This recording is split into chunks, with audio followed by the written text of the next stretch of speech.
Madam Commissioner, for several African leaders, the message has been, let us generate more energy from diverse sources and let us transition at our own pace.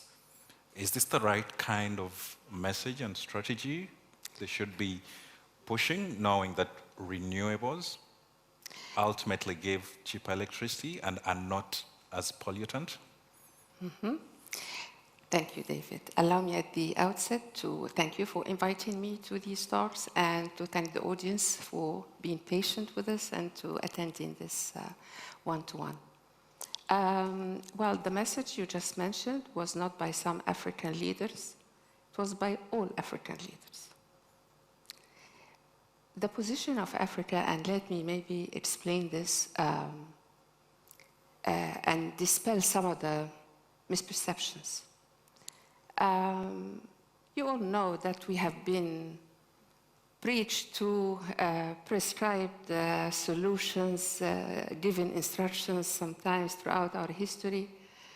And the stories that you read in the media or that you read that are, used everywhere, unfortunately, they're not always balanced. There are lots of problems in Africa, including problems of governance. I'm not saying otherwise.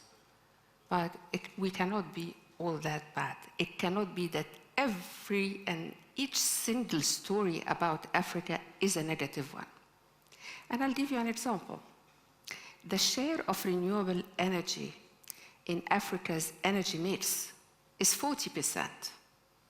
That's the highest in the world. That's higher than Europe, definitely higher than the US, Japan, UK, you name it. So it's higher than the global average. When we go even deeper, because Africa is 54 countries, we have 22 countries that depend mainly on renewable energy. More even than that, we have 5 African countries that who depend on renewable energy at rates like 90–95%. Did you hear these statistics? I don't think so. So what sources of energy are being used in Africa in terms of renewable? Solar, mainly in Northern Africa. And then in Eastern Africa, we have a wonderful, wonderful program for Eastern Africa for geothermal energy. And a country like Kenya is 40% geothermal energy and almost 30 or 40% wind power. So just to tell you how the strides our continent have been taking in terms of availing renewable energy to our people, and the investments and the projects, either in solar and wind, have the rates are between 13 and 11%, growth. Having said that, it's not enough.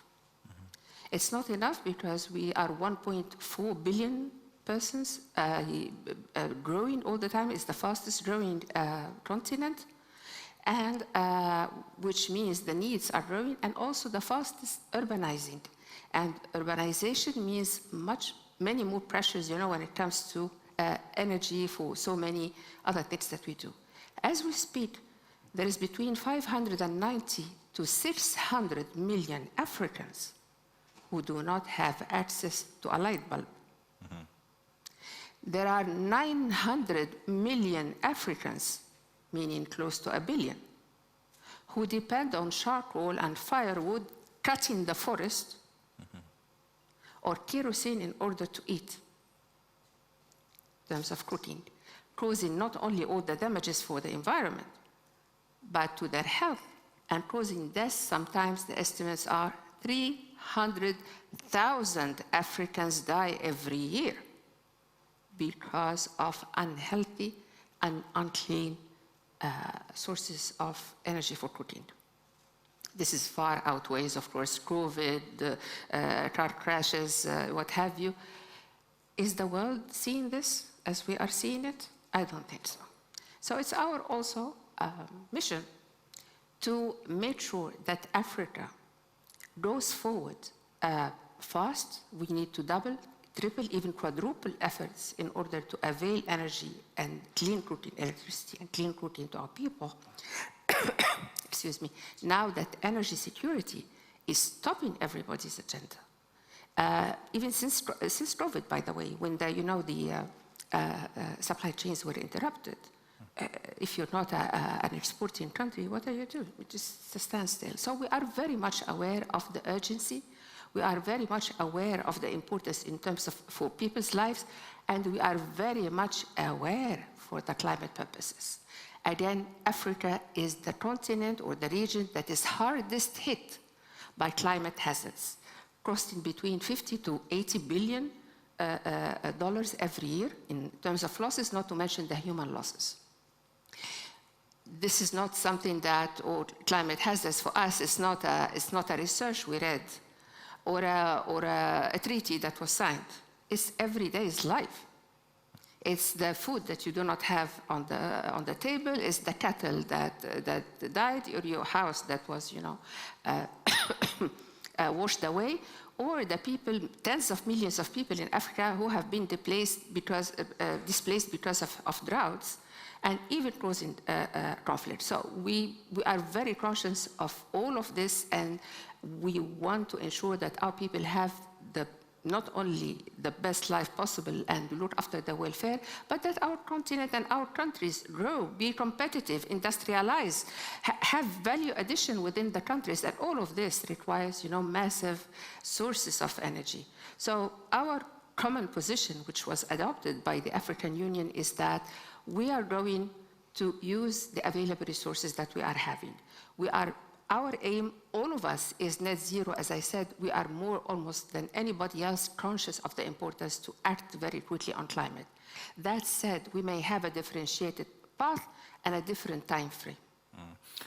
And that's important that it comes from you. I did a little bit of background and actually found that in your very long career, you have been working and commissioning energy projects. And I think most of them, if not all of them, have been renewable. Exactly. So, when you talk about really, having energy from diverse sources, it's a deliberate decision and position you're taking.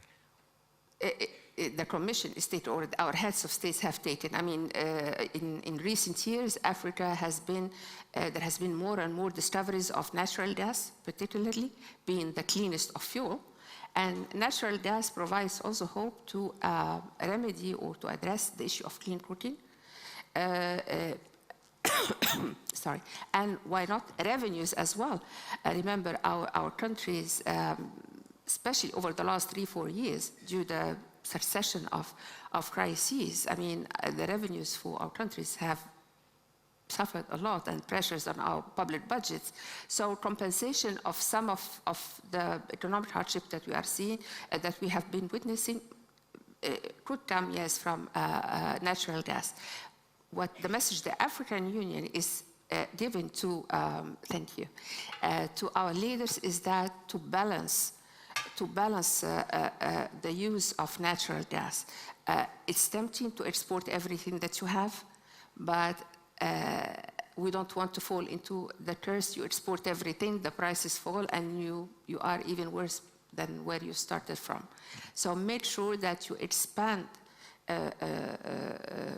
you generate, gas to power or clean cooking, or act, locally and regionally within your region with other countries, while at the same time, yes, share of that would be for export. So at the end of the day, if several countries exploit and develop these other sources of energy, including, natural gas, isn't it ultimately going to postpone their own transition? Because, after the exports inevitably come down at some point, they will still be left with this gas, and they will use it. No, I don't think so, because what we have been seeing is that increasingly in the energy mix in Africa, the share of renewables have been, as I said, increasing, 10, 13, and we want to even double and triple that share. So we continue, and that's again the decision of our leaders, we have to continue pushing for a cleaner mix, for a greener mix of energy. Even, and that's for the first time, we are considering nuclear energy. The new reactors I know there are different views, but the new reactors, it's zero emission, much, much, much safer than the early generations. Thing is that we cannot afford to continue in this world with a billion people who are still using firewood. It's unacceptable. It's at any level, human, economic, and saying don't use your gas or equates in our minds, you should be locked in poverty, your countries should not grow, or you just give us your gas and you stay where you are. I don't think this is the message we want to hear. And within the context of renewables itself, there's always a debate that comes up, and that's microgrids. There are some who say we should use more microgrids. Actually, there are some who say that is the solution. Yeah. Several people, given the needs of industrialization, say no. Where do you stand on this? What are your thoughts on this? Microgrids are a fantastic solution for remote areas, for small villages. Yes, and there are several programs of microgrids in Africa. But I want us all to just picture this and to internalize it. Our purpose in Africa is not to have a bulb in a house and to charge our phone. And that's what a microgrid does. Our purpose is to build our economies, our countries, to industrialize, to desalinate water, to go forward and to be strong and to be competitive. This will not come from microgrids, with all due respect. But what we can say is what? Before being a politician, I was also engineer and so many things. So, as they say, French, je parle en connaissance de choses. I understand very well what I'm talking about.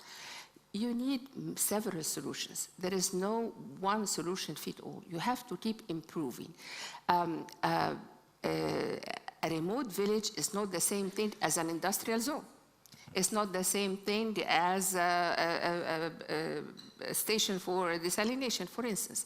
You have to keep exploring and what is the different solution. And what is good, actually, is that technology is progressing very fast. The prices are falling down, and that even as hard and as tough, as tragic also, the war that is going on in the world, everyone is on their feet trying to find, bring the prices down, have more adaptive solutions, accelerate something.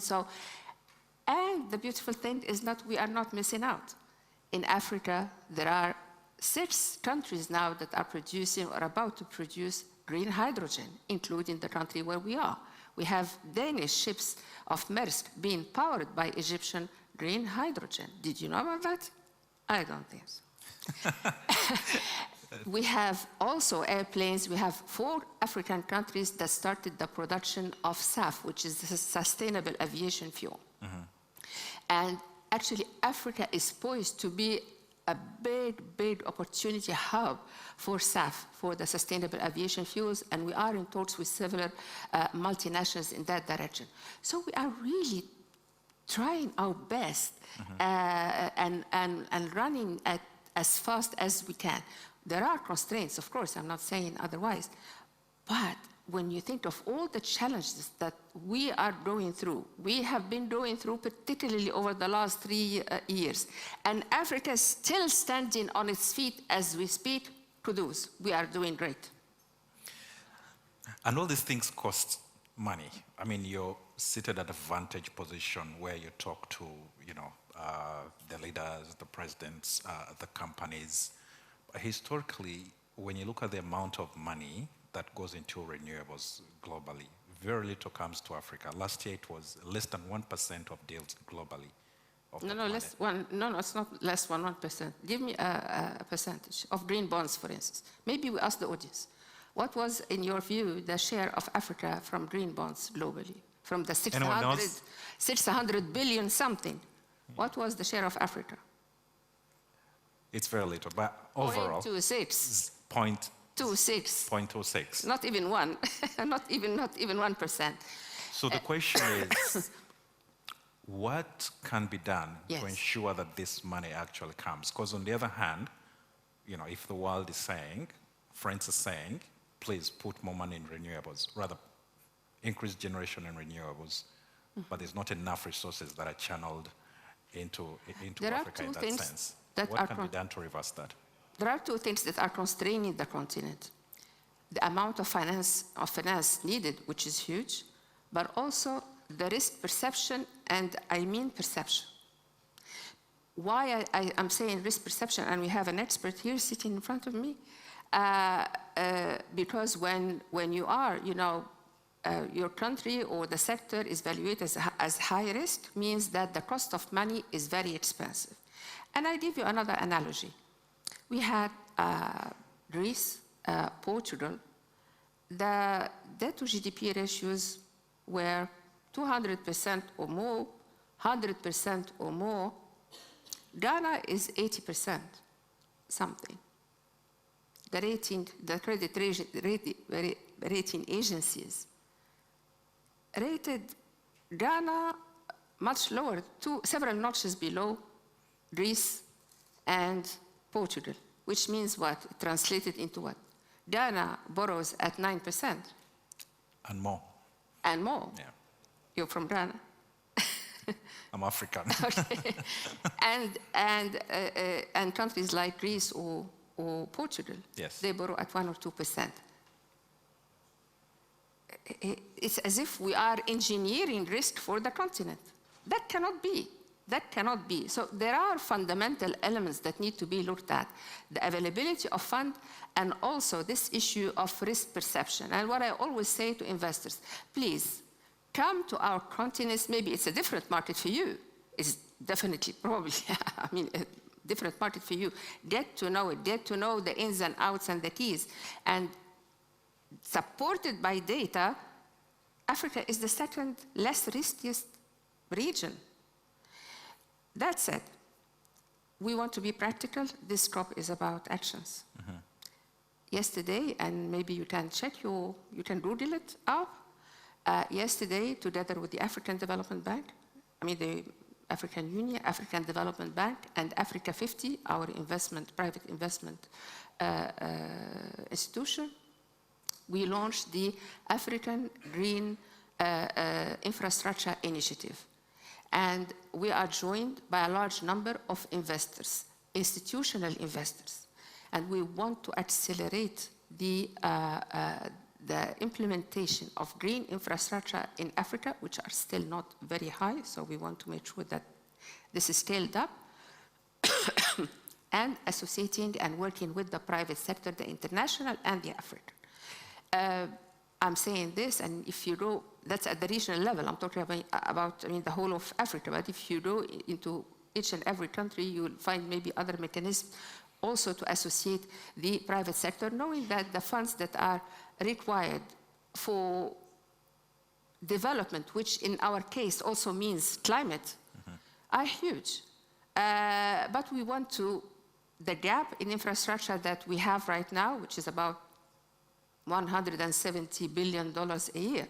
We want to bridge that gap. We want to close this gap, and we want to close it fast, but we want to do it right. So that's why we said we focus on a green infrastructure. Same thing for all the projects of the African Union, climate resilience, climate smart projects are all the projects that we fund or promote.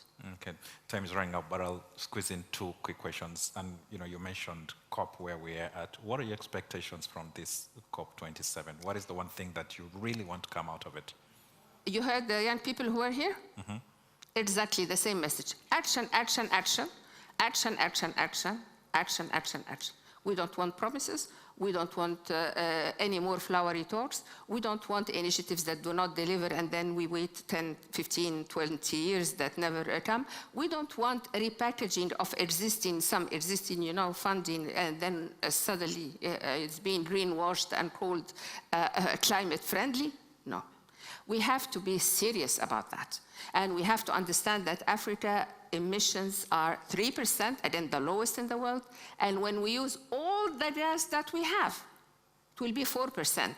So the problem is not in Africa. But however, we want to take advantage of the technology. We want cleaner air. We want better health for our people. And we're doing our share for ourselves and for the world. Now it's about the world to take the responsibilities and ensure they deliver. Thank you. And lastly, I'll just ask you something that I know you're passionate about, and that is gender diversity.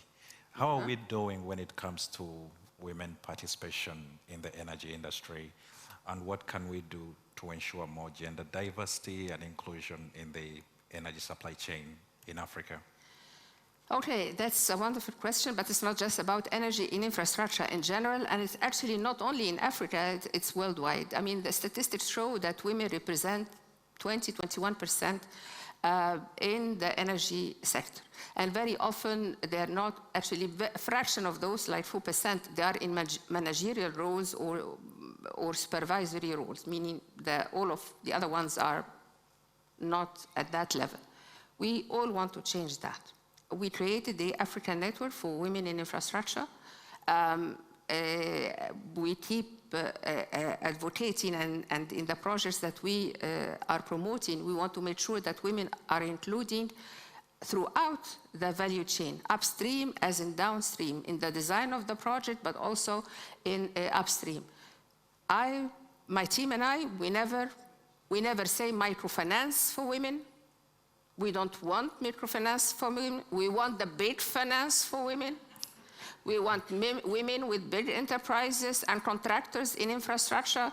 We want women leading in the railways and head of companies of railways and heads of electricity. And the country where we are, moved from deficit in energy to excess in energy, and the majority is renewable, in 4 years. The 4 pillars of that ministry, if you look, headed by women. Wow, wonderful. African women. And on that note, Commissioner Amani, thank you very much for your time today. Please. Thank you, Dave. Thanks a lot. Thank you. Yes, sir.